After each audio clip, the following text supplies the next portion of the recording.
Sige mga kaibigan, sa tingin ko kailangan ko nang mag-apply ng political asylum sa Amerika. Kasi mukhang ganito na ang nangyayari. Ang Amerika na lang ang natitirang bansa sa kanluran na ipinaglalaban ang mga halaga, tradisyon, pamantayan at marahil ito na lang din ang tanging bansa sa mundo na ipinagmamalaki ang sarili. O may mga siraulo ring kaliwa sila pero yung kanila, napapailalim ni Trump. Di gaya ng kaliwa natin. Di natin alam gagawin sa kanila. Wala na talagang kontrol ang kaliwa natin. Kaya 3 taon ko nang binabalaan. Sinusubaybayan ko ang United Kingdom dahil nag-aalala akong mangyari rin sa Australia ang mga nangyayari doon. At dahil mas maliit tayo kaysa sa United Kingdom, nangyayari ito ng mas mabilis. Akala ko sa 2030 pa mangyayari, pero nangyayari na ngayon. Ano bang ibig kong sabihin? Alam natin sa United Kingdom para mapasaya ang mga botanteng Muslim, nagbigay lugod ang Tories at Labour dahil ayaw nilang masaktan ang mga ito. Inisip nilang labag ito sa kaugalian nila. Kaya ano ang ginawa nila? Sa halip na sugpuin ang mga problemadong elemento ng mga problemadong komunidad, ibig sabihin, ang komunidad ng Muslim sa Britanya. Ano ang ginawa nila?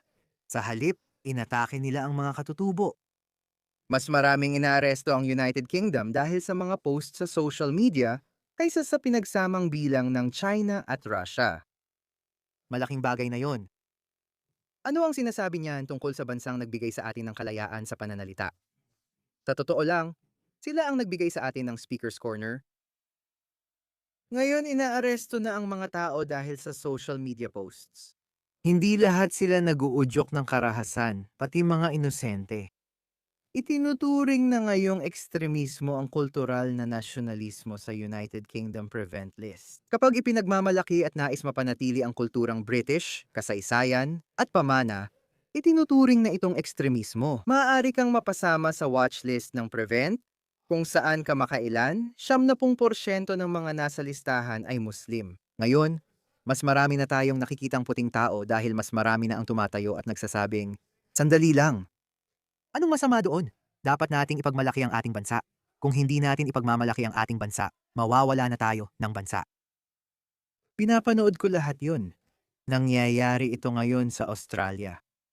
Ano ba ang tinutukoy ko? Maaaring makulong ako ng hanggang 5 taon dahil lang sa paggawa ng mga video na ginagawa ko na sa loob ng 8 taon. Sige, gaano kabilis tayong bumabagsak?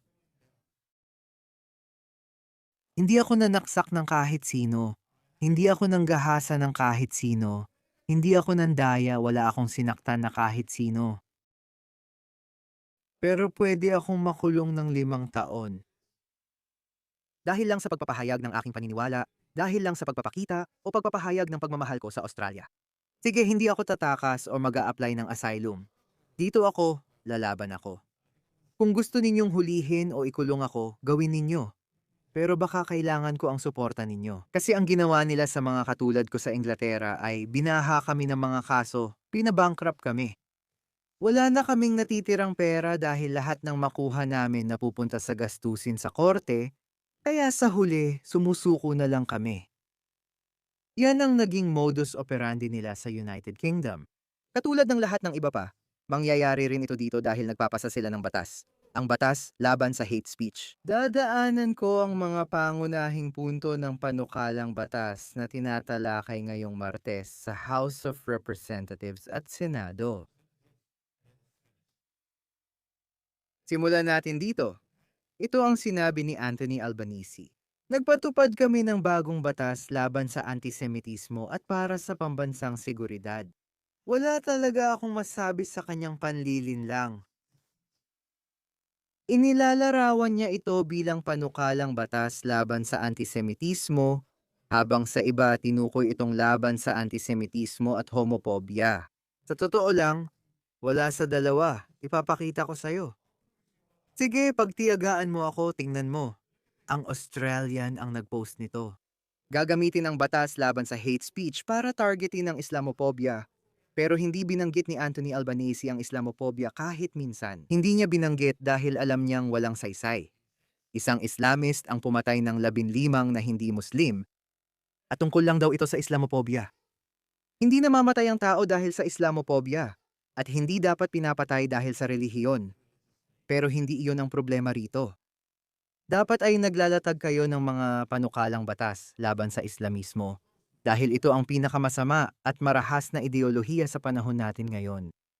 Ngunit hindi, binabalot nila ito bilang laban sa antisemitismo, homophobia, misogynia, at Islamophobia at ipapaliwanag ko kung paano nila binibigyan ng legal na proteksyon ng Islamismo.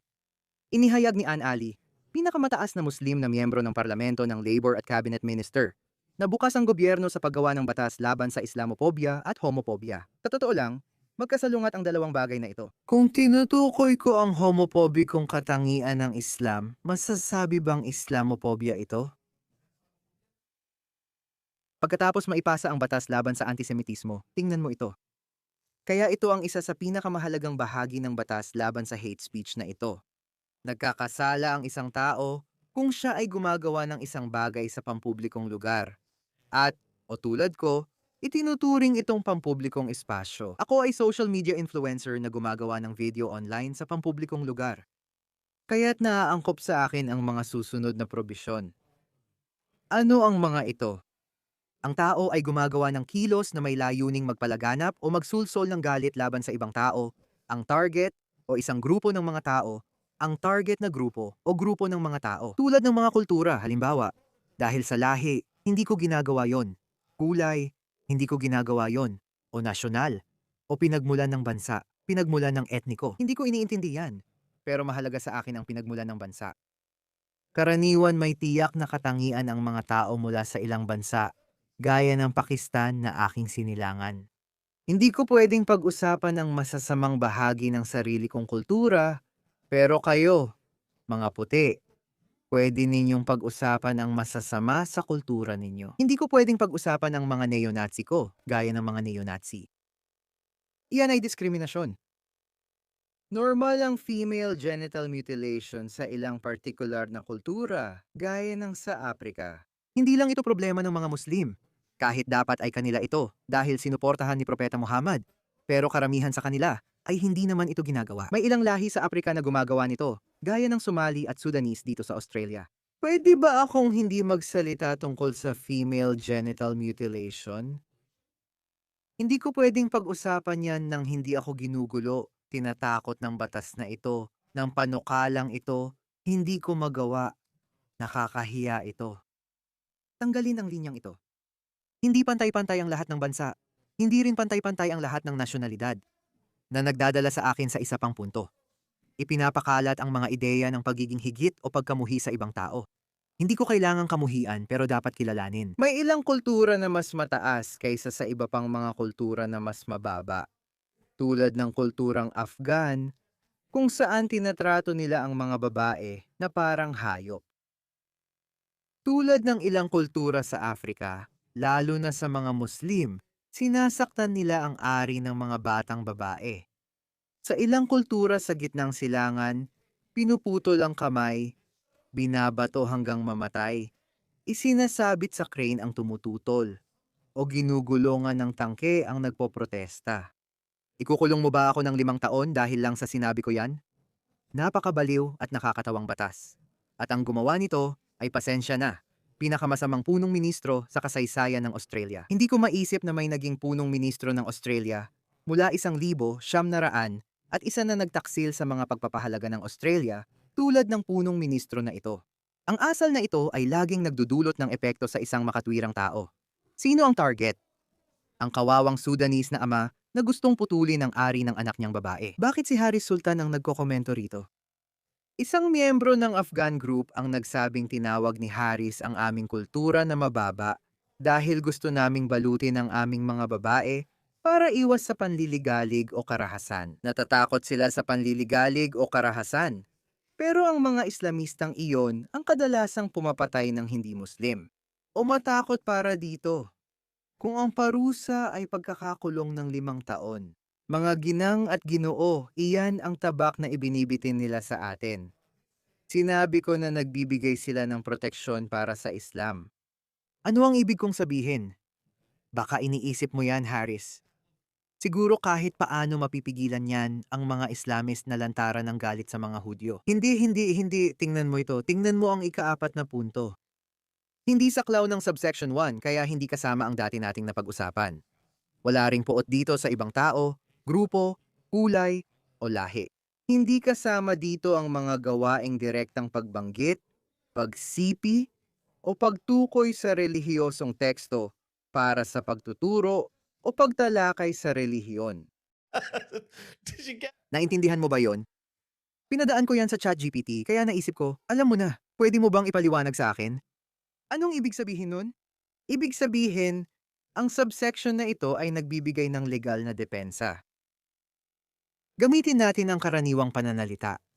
Kung ang isang mangangaral, kleriko, imam, o guro ng relihiyon ay tumayo sa publiko, halimbawa sa harap ng Parliament House, sa pro-Pali rally, sa mosque niya, o sa social media niya, o nagbo-broadcast ng nilalaman at sinasabing isinumpa ng Diyos ang mga Hudyo. Hindi mo ako pwedeng ipakulong, inuulit ko lang ang aral ng relihiyon ko. Naimpluwensyahan ng terorista sa Bonday ng isang radikal na tagapagturo na laging binabanggit ang ganitong mga bagay.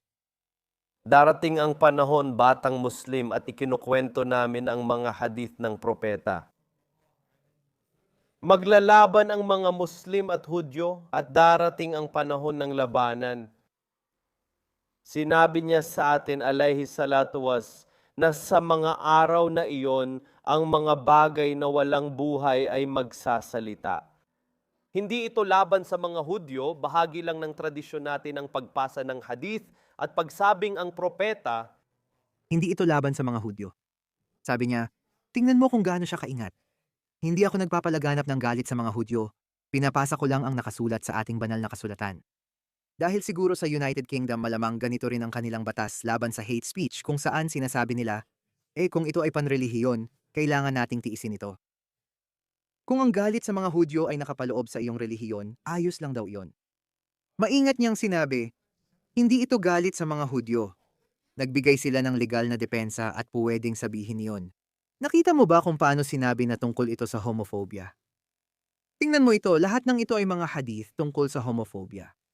Sinabi ng sugo ng Allah na kung makita ninyo ang gumagawa ng mga tao ni Lut, homoseksualidad, patayin ang gumagawa nito at ang pinaggagawa nito. Kaya pareho silang dalawang bakla ay dapat patawan ng kamatayan. Ganito ang pananalitang nagdudulot ng pagiging radikal ng mga Muslim. Naalala ko ang kwento ng isang bakla na niloko ng Muslim sa grinder sa Ireland. Niloko at binugbog siya nito. Yan ay klasikong homophobia. Bakit sa tingin mo galit ang mga batang Muslim na lalaki sa mga bakla? Dahil sa mga hadith na ganito at sa sinasabi ng mga tagapagsalita ng relihiyon na dapat patayin ang mga bakla. Pero kung kinukuha mo ito mula sa banal na kasulatan, ayos lang daw. Pwede kang magpakalat ng kahit gaanong karaming galit laban sa mga babae, laban sa mga bakla, laban sa mga Hudyo. May lakas ka ng loob tawagin itong anti-antisemitism, anti-homophobia, anti-misogyny bill, kahit wala namang ganun. Illegal na depensa ito para sa mga Muslim at Islamista lang ang makikinabang.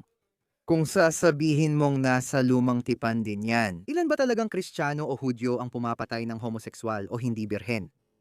Wala naman. Kaya hindi ang problema. Hindi gagamitin ng radikal na Hudyo o Kristiyano ito bilang depensa dahil hindi sa lumang tipan galing ang kanilang moralidad. Tulad sa United Kingdom, ang Labour Party natin ay umaasa sa boto ng mga Muslim. Ang ating Home Affairs Minister, si Tony Burke, ay may malaking bilang ng mga Muslim sa kanyang nasasakupan. Sa katunayan, ang teroristang mula sa Bondi ay galing sa kanyang nasasakupan. Hindi na nakakagulat kung bakit iniiwan nila ang mga butas ng batas para sa mga kapatid na Muslim. Pero bakit? Ito ang dahilan. Tingnan mo, 27 dayuhang kriminal ang hindi na ipatapon mula noon, ayon kay Home Affairs Minister. Si Tony Burke ay kinansela ang visa ni Matthew Grotter, isang nasyonalista at aktivista, dahil sa pampulitikang opinyon nito, mahigit 5 linggo na ang nakalipas. Si Matthew Grotters ay isang puting Briton at neo-Nazi na malamang masama. Pero hindi siya agad ipinatapon dahil sa kanyang paniniwalang neo-Nazi. Hindi siya naging marahas, sa pagkakaalam natin hindi siya marahas na tao. Maaaring may mga pananaw siyang talagang mali na hindi ko gusto, pero hindi sila nag-aksaya ng oras para ipatapon siya. Pero itong mga dayuhang kriminal na kasama ang mga pedopilya, mga sexual na nagkasala, mga rapist, mga mamamatay tao, Diyos ko, hindi sila pwedeng ipatapon. Bakit makatuwiran yun? Paano? Pwede mong itapon ang isang puti na may tattoo ng swastika, pero hindi mo pwedeng itapon ang mga pedopilya, mamamatay tao at rapist na ito. Hayaan mong magbigay ako ng isa pa. May bagong balita na kakalabas lang ngayon. 3 Somali ang kinasuhan ng pagpatay dahil sa umano'y pamamaril sa isang African na teenager sa Melbourne. Melbourne ang lungsod ko. Taon-taon, kami ang pinakamaayos tirhan na lungsod, pero ngayon, nagiging tambakan na talaga ito. Pasensya na, tambakan na talaga ito. Pwede ko bang sabihing problema ito ng mga Somali? Pwede ko bang sabihin yon? Di ko alam, baka makulong ako. Sige, arestuhin mo ako. Ganoon siguro, pero may konting pag-asa pa rin. Napagprediktahan din ako na katulad ng United Kingdom, France, Germany, at halos lahat ng lugar sa Europa, magkakaroon din tayo ng pagtaas. Sa isang matinding kanan na partido. Sabi ko na magiging pinakamalaking partido si Pauline Hansen. 1 buwan lang ang nakalipas. Pinagtatalunan pa sa Sky News kung siya ang pinakamalaking partidong pampulitika sa Australia. Sabi nila, nasa ari ako. Sagot ko, hindi, imposible. Hindi ito aksidente. Ang partido ni Marine Le Pen sa Pransya, ang Alternative for Deutschland sa Alemanya, at ang Reform ay mabilis na umangat sa unang pwesto o malapit doon. Maraming witch hunt sa mga politiko ng Alternative for Deutschland at partido ni Marine Le Pen, pero walang makakapigil sa kanilang mga mata. Dahil kapag ginagawa mo ito ng lantaran, kapag sinasakripisyo at pinapatay mo ang iyong pambansang mga halaga para lamang mapasaya ang isang maliit na bahagi ng lipunan na siya namang pinakamasalimuot. Doon talaga magagalit ang publiko. Ang Australia ay lipunang mataas ang tiwala, kaya kahit anong sabihin ng gobyerno, susundin namin. Noong 2010 maganda ang buhay. Alam mo bang ang gross domestic product per capita ng Australia ay kapantay ng Amerika? Sa palagay ko mga $1,000 lang ang diferensya at baka mas mataas pa tayo. Noon talagang maunlad ang Australia at lahat kami ay kumikita. Ngayon nag-aangkat sila ng mababang kalidad na migrante mula sa third world na bansa. Wala akong laban sa kanila, pero ang bansa ay binubuo ng tao. Mas mataas ang kalidad ng tao, mas mataas din ang kalidad ng bansa. Hindi pwedeng palakihin ang gross domestic product sa pag-aangkat. 1% habang populasyon ay 1-2% kada taon. Pero gaya ng sabi ko, may konting pag-asa pa. Dahil dito, ang partido ni Pauline Hansen ang ikalawang pinakamalaking partido ayon sa pinakabagong survey. Tingnan mo ito, mas malaki na sila kaysa sa koalisyon, na siya nating mga Tories. Sa madaling salita, kaya dapat ay nasa gitnang kanan sila. Pero hindi na. Naging gitnang kaliwa na rin sila, kaya bumagsak na sila. Naniniwala akong lalo pang lalago ang One Nation Party ni Pauline Hansen at dapat nating alisin ang Labour Party ng Australia. Sa tingin ko, itong Bondi Massacre at itong bullshit na batas laban sa hate speech nangyayari talaga ito. Sabi ni Pauline Hansen, handa na siyang mamuno sa bansa. Hindi ko alam ang tungkol sa kanyang patakaran sa ekonomiya, hindi ko rin alam ang iba pa niyang mga patakaran. Pero isang bagay ang sigurado ako. Siya lang ang tanging tao na magtatanggol sa mga pagpapahalaga at kultura ng Australia. Kung wala tayong pagpapahalaga at kulturang Australian sa teknolohiya, sino tayo? Sinasabi ko na dapat manatiling 70% puti ang Australia. Bakit ko sinasabi yan kahit di naman ako puti? Dahil mga puti lang daw ang nagtayo ng bansang ito. Ginawa nila yon dahil may sarili silang pagpapahalaga at ideya sa pagtatayo ng bansa. Naitayo nila ang isa sa pinakamoderno, masagana at pinakaligtas na bansa sa mundo. Pag inalis mo ang mga taong iyon, gaya sa United Kingdom, bumaba sila mula 70% naging 80% at ngayon 70%.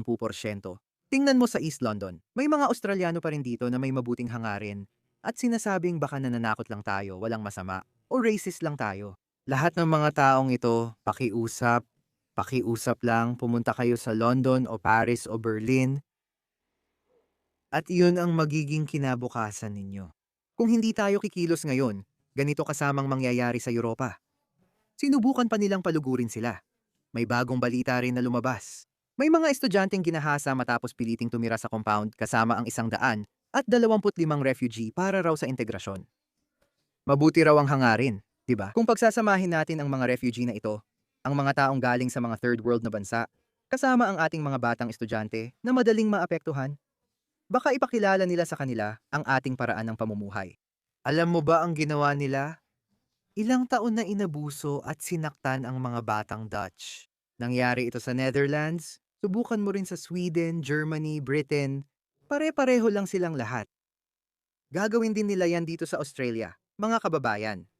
Ang mga Australianang babae ang unang mabibiktima ng pagpasok ng mga dayuhan. Mangyayari ito, nangyari na. Hindi ko na kailangang maging manghuhula o kung ano paman. Nangyari na ito sa Europa, tapos na. Hindi na ito pinagdedebatehan. Ito ang dahilan kung bakit bawat matinding kanang partido ay gustong magkapangyarihan. At si Pauline Hansen ay sumusubok na rin. Nangyayari na ito, hindi na lang teorya. Kaya, gaya ng sinabi ko, inaasahan ko na may tatawag sa akin. Sinasabi ko na, yan itong nakaraang buwan, inaasahan ko na may kakatok sa pintuan ko. Patuloy silang susubok na maganda rin dahil magkakaroon tayo ng pagkakataon na pag-usapan ito ng madalas. Sana mas maraming Australiano ang makaintindi na hindi pwedeng isakripisyo ang kulturang Australiano. Hindi natin kailangang humingi ng paumanhin sa batas na ito. Habang binabasa ko, hindi natin dapat maramdaman na mas mataas tayo sa iba, lalo na tungkol sa bansa natin. Ang Australia ay isang first world na bansa dahil may dahilan. May dahilan kung bakit ang bawat tao mula sa third world ay pumupunta sa Australia.